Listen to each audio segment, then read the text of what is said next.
Hello friends, today we will be tackling a very controversial issue, and that is which Studio Ghibli movie is the best one of all time. Obviously, there is no bad Studio Ghibli movie, but when you compare the movies to one another, some are gonna shine more brighter than the others, and I'm going to give you my opinion of what I think the best Studio Ghibli movie is. And before I get a storm of hate in the comments, this is just my opinion!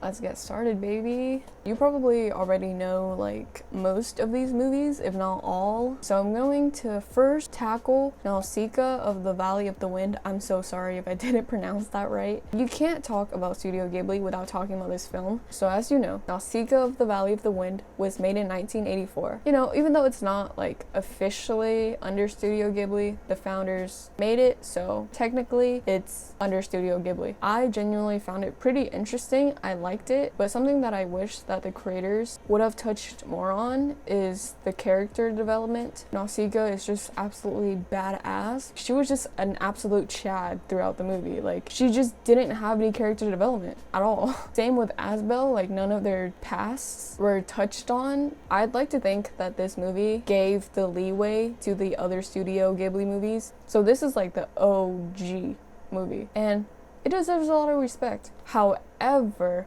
when we compare this movie to other Studio Ghibli movies that are more recent and they had more time to experiment, I am going to say that this is a C rank tier. I'm sorry if this was your childhood movie. There was just a lot of factors that were missing. A big one is the character development of every single character. I would have loved to look at the past of Nausicaa. I know she was like, wait, she looked really young. How old was she? Let me see, Nausicaa age. Oh, okay, so she was 16 years old. We get it, she's a good person, she cares about animals. It's a C rank, if not a D. Sorry, bro.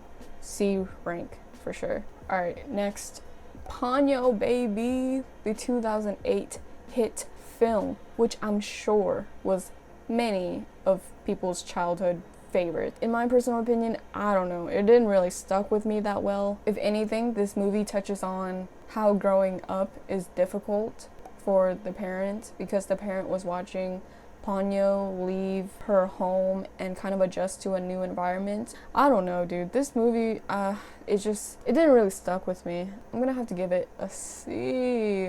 The ramen scene was so iconic.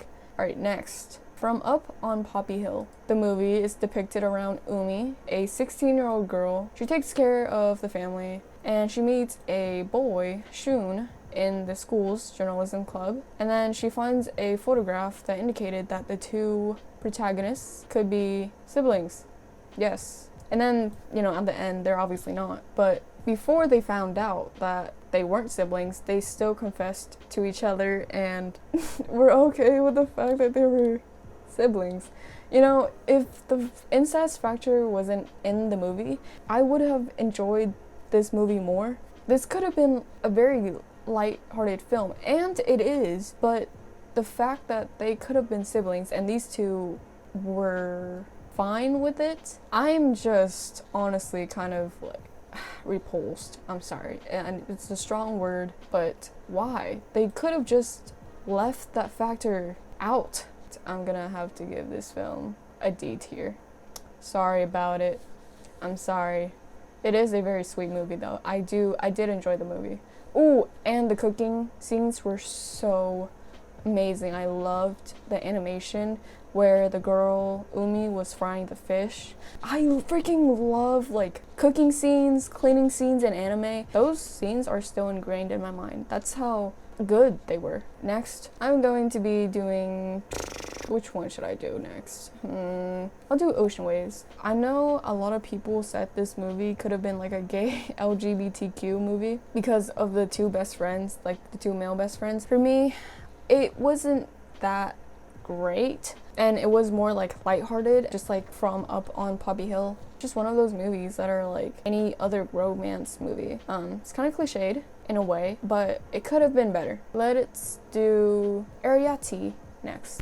I freaking loved this film when I was a kid. So this movie really touched a great point on don't fucking trust the housekeepers, because they are crazy, especially if they are old Asian women. There's not really anything that kind of impacts you as a person. I'm gonna have to put it at a B. I know I might be doing a disgrace by placing Ariadne above Nausicaa, but hey. Next, let's touch on my absolute favorite, Whisper of the Heart. I'm sure many people agree with me. This was such a great movie. It is an absolute masterpiece. I've watched this movie like more than 10 times probably, just because of how good it is. I loved every minute. It touches on the confusion that you experience when you grow up, not knowing what to do next, and discovery of, you know, your passion. And the ending is just absolutely fucking amazing. It's an A. It's an A. It's an A. If I could, I would give it an A+. It's simplistic. It's not out there with the storyline, like it doesn't feature the protagonist in like a fantasy world. I mean, the cat is like pretty not normal, I guess, but it's still pretty fucking amazing. Definitely an A+. Alright, Grave of the Fireflies, baby. This anime takes place in the US bombing of Japan in the closing phase of World War II. And a lot of people say it's sad. My brother told me to not watch this because it broke him for a week.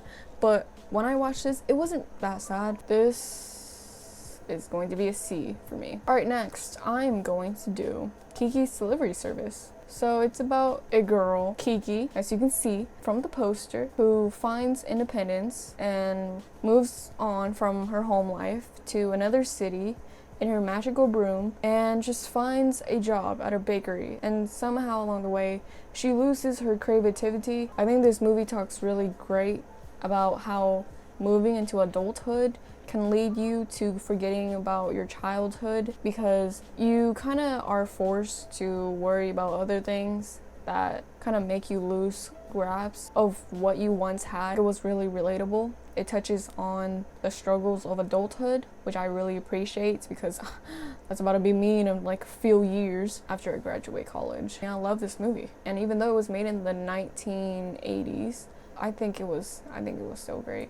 I think it's definitely a B for sure, because I loved it so much. Alright, Ocean, from yesterday, definitely a D for me. Would Ocean Waves be below? Yeah, that makes sense. Yeah. Okay, yeah. I agree with this tier list so far. Ooh, let's get into Spirited Away now, one of the Studio Ghibli's absolute classics. I think it introduced Japanese animation to America. It was my first ever Studio Ghibli movie. I really enjoyed all of this movie had to offer. Chihiro basically stumbles upon a abandoned amusement park, and then her mother and father are turned into giant pigs, and that she must work there to free herself and her parents. Basically, Chihiro becomes a slave. Definitely up there in the A realm. I'm not entirely sure what the lesson in this movie was. Okay, so SparkNotes says it's about entering adulthood and the world of work. So yeah, you essentially become a slave and then you get your name taken away. No, I'm just kidding. But you essentially just lose your free will to do whatever you want, and then you have to like follow an establishment's order. Okay, cool, slavery. All right, cool, thanks. Another one of Studio Ghibli's classic, a very good movie for cute plushies, as you probably have seen. It was actually made 31 years ago. Whoa, that's a long time. But it's about this cat that appears in Sayama Hills with these two girls, and then at the end of the movie, they kind of get on into like this cat bus, and then they just flew away. It just flew away. So that's interesting. I don't know how that would relate to any theme. All of you English majors, I'm not sure. Toronto, I think a C is very generous for Toronto. I'm gonna be perfectly honest. It's more of a kids film, so it's more of like a cute kids film. Howl's Moving Castle, a Studio Ghibli movie that we will touch on. Fucking love this film. Obviously, I'm going to put this best for last, and Howl's Moving Castle is definitely an S tier. Listen, if I were to be stuck on an island and I have nothing, but I had one choice to choose a movie for the rest of my life, I would choose Howl's Moving Castle. Not any American movie but Howl's Moving Castle. Obviously with English subtitles, or at least dub, but I freaking love this movie so much. It is so underrated because Spirited Away kind of overshadows, like the Studio Ghibli animation realm, but I think Howl's Moving Castle is Studio Ghibli's best work, and I'm sure a lot of people agree with me. I mean, Howl is such a hot character. No, I'm just kidding. At first, he was a coward who runs away from his problem, but he finds his own confidence to face his issues from meeting the protagonist. She's a good character as well. At first, she didn't really care for herself, but at the end, she finds assurance in herself as a human being, where she is a human, right? Yeah, is she? Yeah, she is. And a lot of the scenes in this movie were so iconic. I know I keep using that word because all of these movies are just iconic in their own way. This movie is just on another level. I just love this movie so much. Even though this movie's almost 3 hours, I wish with my whole heart that this movie could be even longer. Like, if this movie were 5 hours, I would indulge myself every single weekend watching this movie. There's a reason why Studio Ghibli is so highly acclaimed in the animation realm.